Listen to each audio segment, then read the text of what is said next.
नमस्कार, जय हिंद। जैसा कि आप सभी जानते हैं कि 20 मई 2024 को लखनऊ में चुनाव का पर्व देश का गर्व की श्रृंखला में लोकसभा सामान्य निर्वाचन और विधानसभा उपनिर्वाचन के लिए मतदान होना है।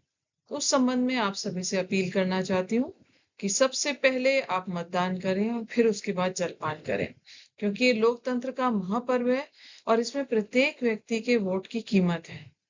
तो इसलिए अपने अधिकारों के प्रति सजग होएं, अपने अधिकार के साथ साथ अपने कर्तव्यों का निर्वाह भी पूरी निष्ठा के साथ करें, जिम्मेदारी के साथ करें और साथ ही साथ बिना किसी प्रलोभन के, बिना किसी जाति धर्म को देखते हुए केवल आप निर्भीक होकर बिल्कुल निष्पक्ष भावना से मतदान करें, ताकि हमारे देश को एक अच्छी दिशा और दशा मिल सके।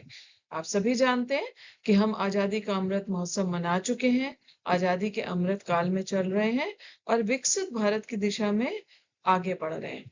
तो विकसित भारत की दिशा में ये चुनाव जो है वो एक बहुत बड़ा बदलाव लाने की क्षमता रखते हैं कि हम किस प्रकार की सरकार चुनकर सामने लाते हैं जो हमारे लिए नीति का निर्धारण कर सकते हैं। तो इसलिए आप सभी से निवेदन है कि आप अपने कर्तव्य का निर्वाह पूरी निष्ठा के साथ करें और न केवल खुद बल्कि स्वयं करें, अपने परिवार वालों को, अपने रिश्तेदारों को, अपने अड़ोसी पड़ोसियों को, अपने साथियों को, अपने मित्रों को, सभी को इस बात के लिए प्रेरित करें कि सभी पहले मतदान करें और उसके बाद जलपान करें और अनिवार्य रूप से मतदान करें। सभी महिला, पुरुष, युवा, वृद्धजन, दिव्यांगजन सभी से निवेदन है कि आप मतदान का कार्य अनिवार्य रूप से पूर्ण करें।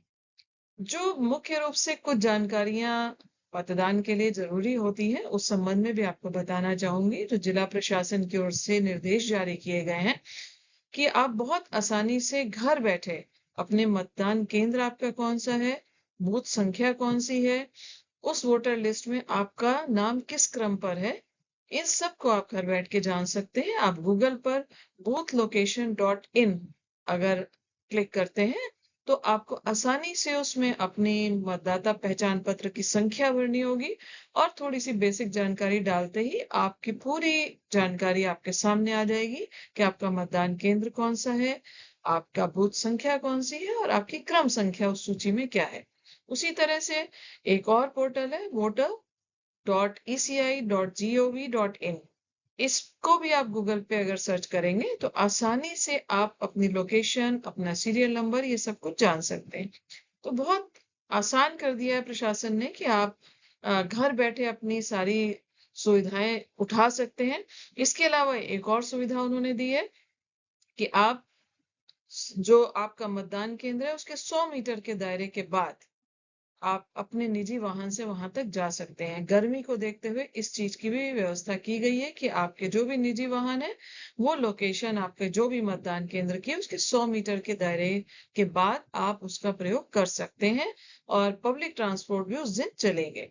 सुबह 7 बजे से लेकर शाम को 6 बजे तक मतदान होना है।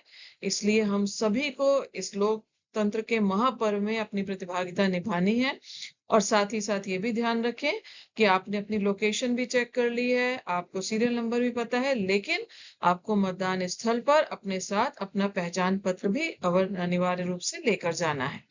और अगर आपके पास मतदाता पहचान पत्र है तो वो आपकी सबसे पहली पहचान है और उसके अलावा भी कुछ ऐसे पहचान पत्र हैं जिसको आप सर्च कर सकते हैं, जिसमें आधार है, पैन कार्ड है। अगर जिसके पास वोटर आईडी अभी नहीं है वो इन सब के माध्यम से भी मतदान कर सकते हैं। तो इसलिए आप इस लोकतंत्र के महापर्व में अपनी प्रतिभागिता निभाएं, जिम्मेदारी के साथ निभाएं और देश को एक अच्छी दिशा और दशा देने में अपना महत्वपूर्ण योगदान दें। एक बार फिर से आप सभी से निवेदन है कि मतदान अवश्य करें। जय हिंद, जय भारत।